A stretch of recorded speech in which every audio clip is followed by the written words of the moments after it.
Di jantung Rusia, terbentang sebuah negeri yang luasnya hampir 2 kali benua Eropa, Rusia. Negeri ini telah melalui revolusi, perang dunia, dan kejatuhan kekaisaran. Tapi di abad ke-21, satu nama menjadi simbol kekuasaan dan pertahanan negara, Vladimir Vladimirovich Putin. Selama lebih dari 2 dekade, ia memimpin Rusia melewati badai geopolitik, ancaman eksternal, dan tekanan internasional. Ini adalah kisah tentang bagaimana satu orang membentuk ulang kekuatan Rusia, dan bagaimana ia menjaga negeri beruang merah dari bahaya dunia luar.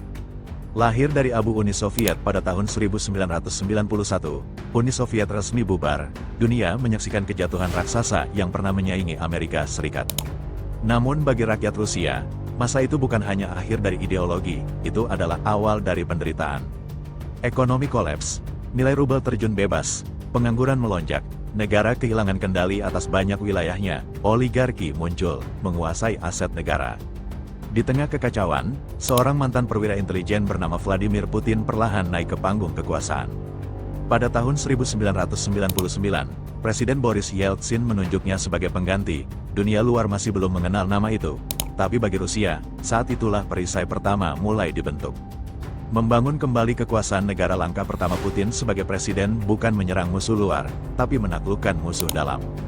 Ia tahu, jika ingin menjaga Rusia dari dunia luar, ia harus memulihkan wibawa di dalam negeri.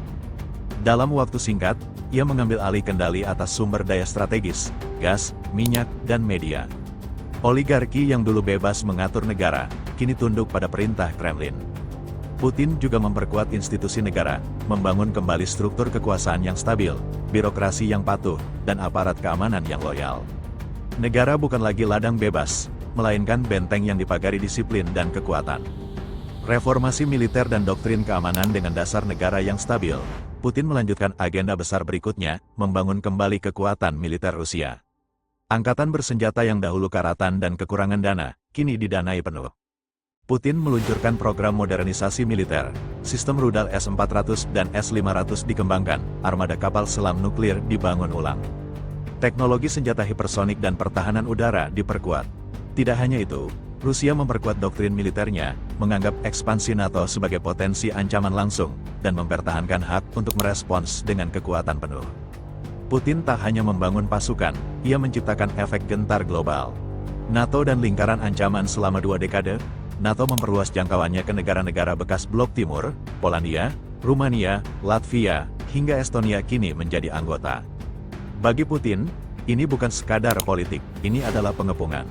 Ia percaya bahwa Rusia dikepung perlahan-lahan, dan ketika Georgia dan Ukraina menunjukkan minat untuk bergabung dengan NATO, Putin bergerak.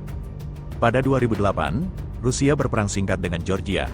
Pada 2014, ia menganeksasi Crimea, sebuah wilayah strategis yang dulu menjadi pangkalan laut utama Uni Soviet. Kemudian, konflik di Donbas meletus dan terus membara hingga kini. Bagi dunia barat, ini adalah agresi, tapi bagi Putin, ini adalah perlawanan terhadap pengepungan. Pertahanan siber dan informasi di era digital, senjata tak selalu berbentuk peluru. Putin menyadari bahwa informasi dan dunia maya adalah medan tempur baru. Rusia membentuk pasukan siber elit, mampu menembus sistem pertahanan negara lain, memanipulasi informasi, bahkan mempengaruhi opini publik global. Perang di internet menjadi bagian dari strategi pertahanan. Rusia juga memperkuat kendali media dalam negeri, narasi dipoles, pesan kekuasaan diperkuat. Bukan hanya melindungi teritori fisik, Putin membentengi kesadaran nasional dari pengaruh asing. Diplomasi dan keseimbangan global melihat dominasi Barat dalam geopolitik dunia, Putin membangun jalur diplomasi alternatif. Ia menjalin hubungan erat dengan Tiongkok, membangun aliansi energi dengan Iran, memperkuat forum BRICS sebagai penyeimbang G7.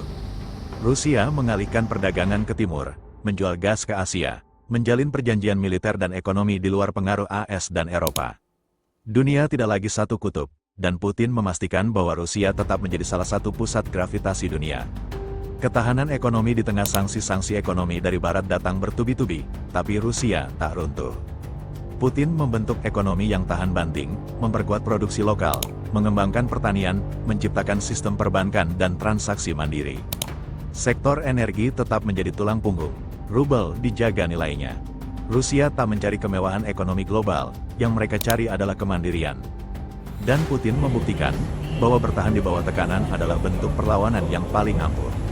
Selama lebih dari 20 tahun, Vladimir Putin berdiri sebagai simbol kekuatan nasional. Dia dipuji, dikritik, ditakuti, dan dihormati.